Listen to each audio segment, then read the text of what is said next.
Flipping, I've been waiting 8 years for this. Let's talk about it.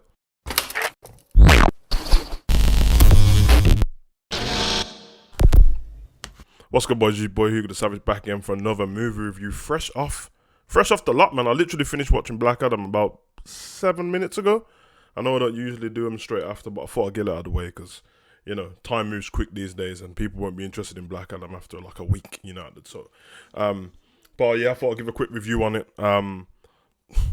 Try not to put any spoilers in there, but I will throw a spoiler alert in at some point. So I guess everyone would have watched the movie by the time we got to this. So there's gonna be a part at the end with the end credit scene what I need to talk about a little bit. I'll spoil alert when it gets to that.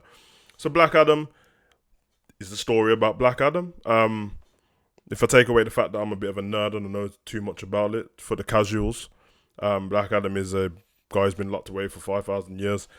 He was the Wizards champion before Shazam. And they mentioned that in Shazam that there was another wizard before. There was another champion before Shazam. Yeah, it's pretty much the same old comic book stuff, superhero stuff. Listen, the best part of this movie was The Rock being the badass. That's it. And I know I'm a Rock fan, but honestly, he was a badass in this movie. The movie was really good. It was fun. I feel it feels a bit repetitive in terms of how they make these movies now, because especially the DC movies, we've seen it before, like Wonder Woman as well. She was away for thousands of years.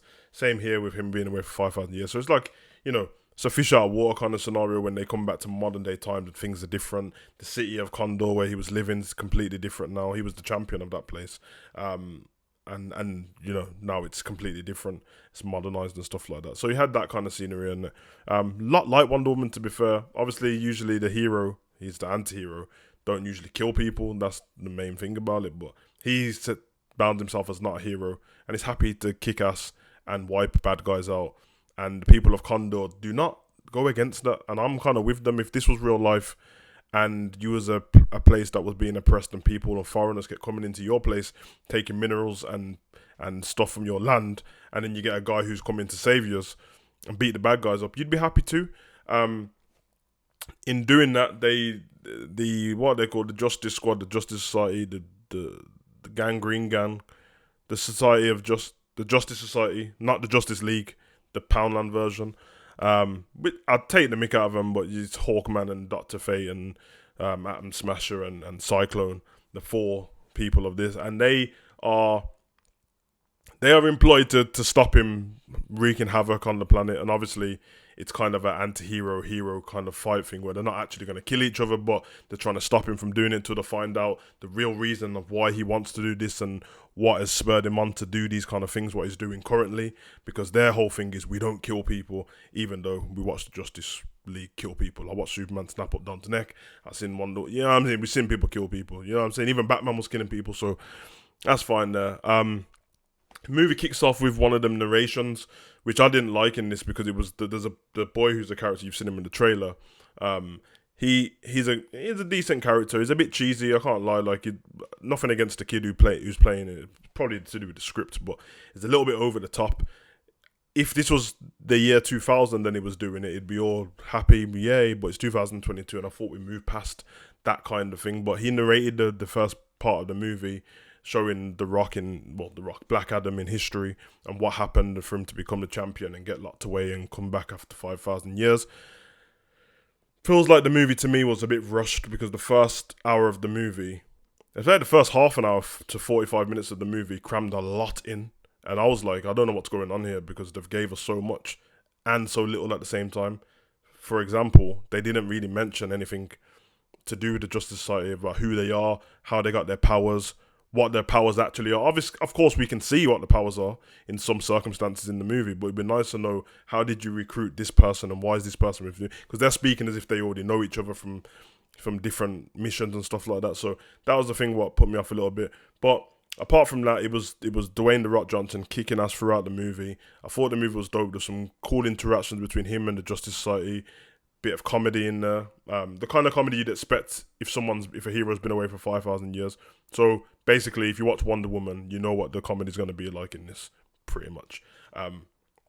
I'm not dissing the movie though. I had fun watching it. It just wasn't incredible. And I'll tell you something. I didn't expect it to be incredible. I remember they announced this movie. We're in 2022 now.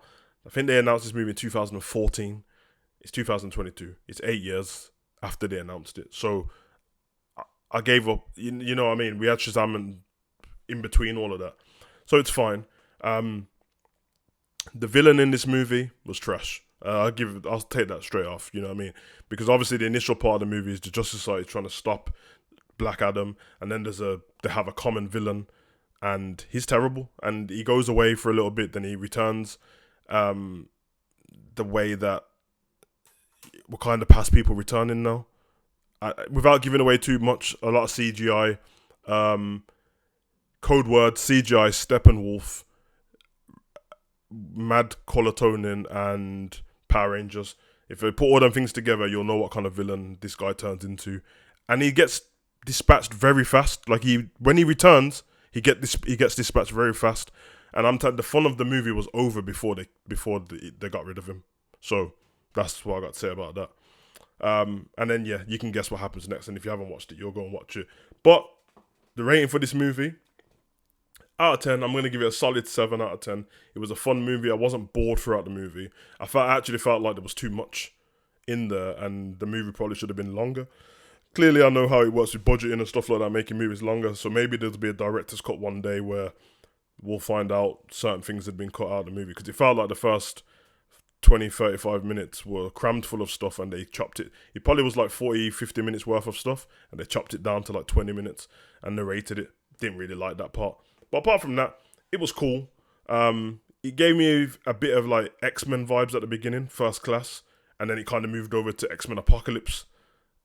When you watch it, you'll know what I'm talking about. I think I've got that dead on. That's what it reminded me of.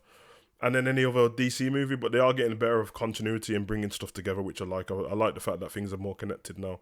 The people who the Justice Society were working for, were homegirl Viola Davis, who was running the Suicide Squad, so it's connection there. I like that. And yeah, hopefully finally they start getting that right. Now let's talk about the post-credit scene. Spoiler alert, I'm not going to spend too long on it. Luckily, I'll thank everyone. I'm not going to thank everyone, but people on the internet normally spoil a lot of things, and I won't be putting this in my thumbnail. But I saw Dwayne "The Rock" Johnson's face all over YouTube all week saying post-credit scene.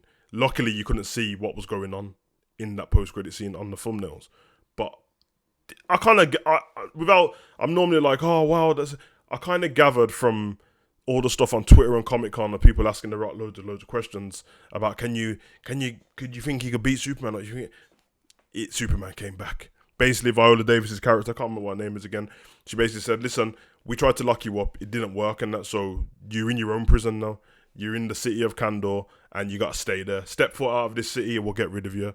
And he kind of says, listen, there's no one on this planet who can get rid of me. And then she says, well, I can get somebody who's not of this planet to finish you off. And then he's like, send them. You know what I mean? John Wick style, I'll kill them all. He doesn't say that, but he says send them. And then he blows up the operator thing, what he's watching her on. Weird, because I just thought that he was going to leave it there, and then whenever we get a next movie, we're going to see Superman. No, Superman just walked out the dock. It's like Superman was it was like he was on the conference call and was waiting, and he just flew in. And then he said, we need to have a talk, Black Adam, which is dope. But at the same time, weird, because obviously the Snyderverse, Superman, technically isn't Superman because they want us to forget the Snyderverse. So that means we have to go off regular Joss Whedon's Justice League, which was kind of cheeks. And why would he be working for her when he's kind of against working for people? It stinks of Avengers to me, but not going to do it as good, but we'll see. I give this movie a 7 out of 10. Very fun. Kept me intrigued for most of the movie. The villain was terrible. The scenery and the visual effects were great. Apart from Hawkman, sometimes the CGI looked a bit meaty, but apart from that, the movie was dope, and I enjoyed it, so I hope you guys enjoyed it too. Once you've watched it, come back here, drop a comment, let me know what you think of the movie, and then we'll chop it up. Run.